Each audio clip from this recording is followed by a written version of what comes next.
ज्ञात कीजिए। यहाँ रुक जाएंगे।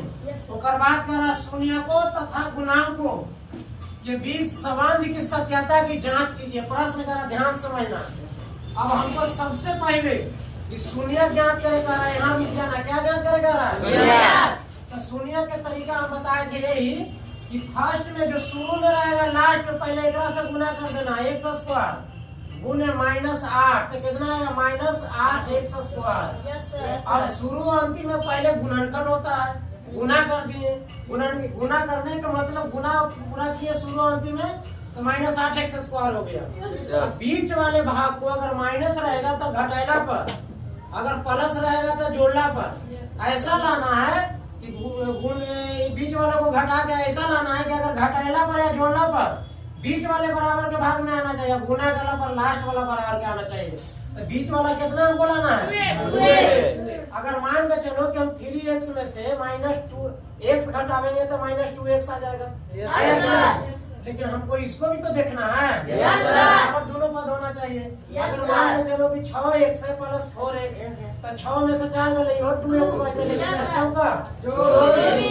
3x स्क्वायर हो जाती माइनस में 24x स्क्वायर हो जाता है। बराबर आ रहा है? नहीं। उससे बहुत ला सकता है। मान के चलो कि जितना घटाओ सब में से घटाएगा तो 2 आएगा, लेकिन गुणनखंड नहीं आएगा क्योंकि गुणनखंड हमको कितना लेना? -8 एक्स स्क्वायर। अगर मान के चलो बाबू, अगर लेना है यहाँ मान के चलो कि 10 में x में से 8x घटा देंगे तो यो -2x आ जा रहा है। बराबर हो रहा है ना? तो बराबर करना है हमारा से 80 एक्स स्क्वायर हो जाएगा ना? लेकिन एक पद बराबर हो रहा है और दूसरा पद बराबर नहीं हो रहा तो हमको गुणनखंड सही ना होगा, गलत ना हो जाएगा। अच्छा, ये प्रश्न में कहेगा कि सर इसको ऐसे गुणनखंड भी कर सकते हैं।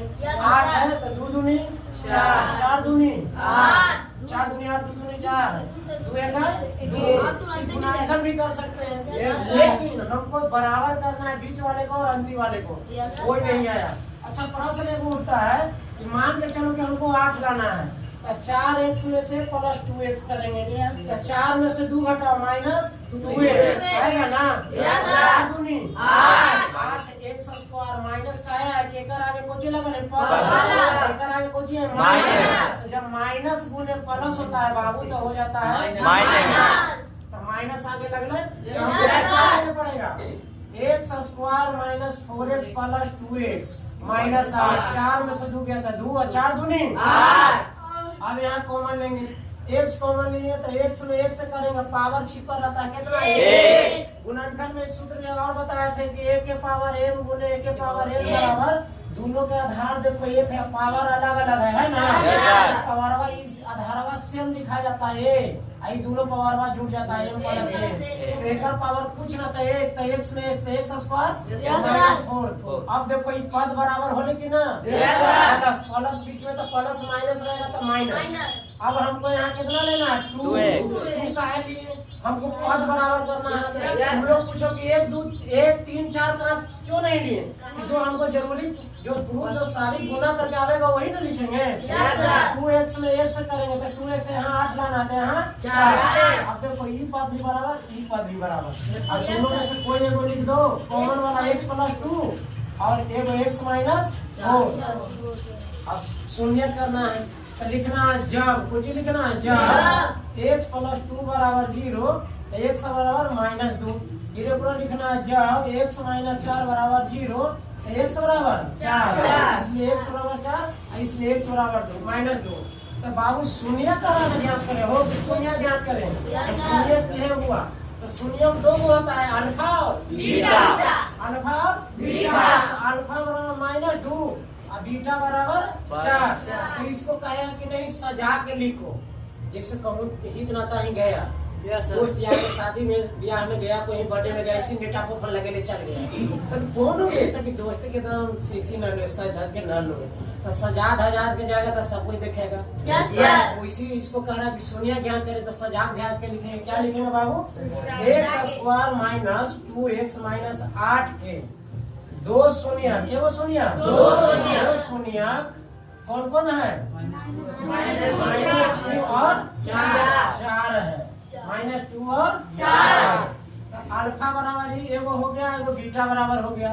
इतने नहीं और आगे चलना है। प्रश्न क्या कह रहा है अभी, यहाँ तक देखो, प्रश्न को पहले पढ़ना बाबू, अब पढ़ने के बाद आगे बढ़ना।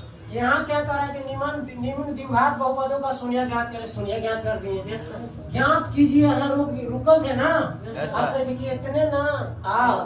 आगे क्या चलना है, शून्यकों तथा गुणांकों।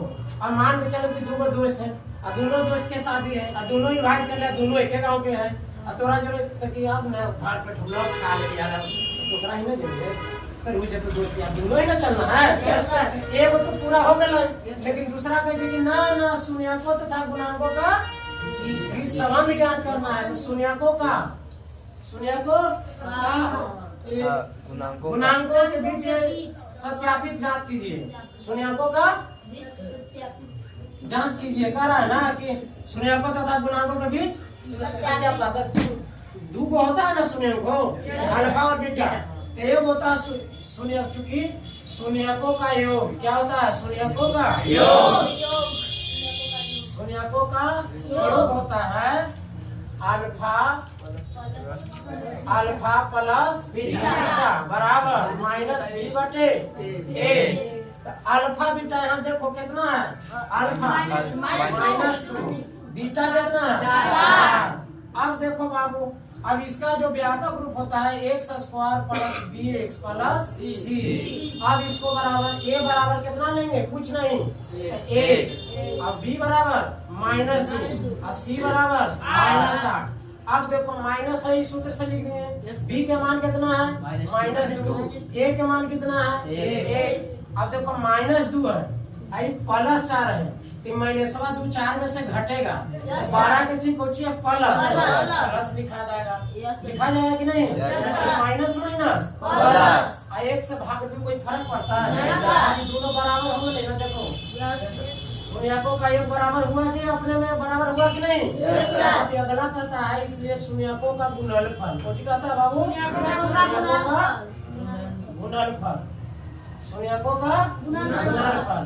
तो शून्यकों का गुणनफल होता है अल्फा बीटा, माने कुछ नहीं तो गुना के चिन्ह में c बटा a, c बटा a। अब c बटा a, c क्या दर्शाता है, अचर पर दर्शाता है। ये भी वास्तविक संख्या को दर्शाता है। याद रखना, वास्तविक संख्या में सब आता है, परमेय अपरमेय सब आता है, परमेय बताया ना। अब शून्यकों का गुणनफल हमको निकालना है, तो दो को तो शून्य खाइए बाबू। अल्फा कितना है देखो यहाँ -2 लिख दिए, बीटा कितना है 4 लिख दिए। अब सी का मान देखेंगे कितना है बाबू, -8 लिख दिए। ए का मान कितना है 1। अब देखो 4 दूनी 8 में 1 से भाग में कोई फर्क पड़ता है, हो सत्यापित को जी कहेंगे शून्यकों तथा गुणांकों के बीच का संबंध की सत्यता की जांच करें। सत्यता का जांच क्या हो गया, सत्यता की जांच। अगर कह रहा कि ना प्रूव करके बताओ, ऐसे कह नहीं रहा, लेकिन अगर कोई कह दे कि प्रूव करके बताओ, तो इसका सूत्र होता है x² into alpha plus beta into x plus alpha beta. अगर मान x बराबर छोड़ा, अगर सत्यता थोड़ा मन है कि ना हमको इतना प्रश्न आना चाहिए, अगर इतना बराबर आना चाहिए, तो तुमको कहा नहीं रहा, पर नहीं इतने हो गया साबित। लेकिन कोई कह दे घर है, कोई प्रूव कर